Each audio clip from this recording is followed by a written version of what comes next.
నువ్వు కన్న కలలే నిజమవుతాయి చూడు, అందుకే ఉన్నాడు ఈ నాన్నే తోడు.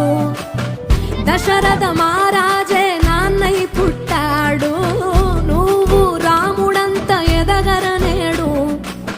చరితలు ఎన్నడు చూడని మమతల గూడే వీధిలో, సంపద అంటే ఏదో కాదురో, ఇంతకు మించి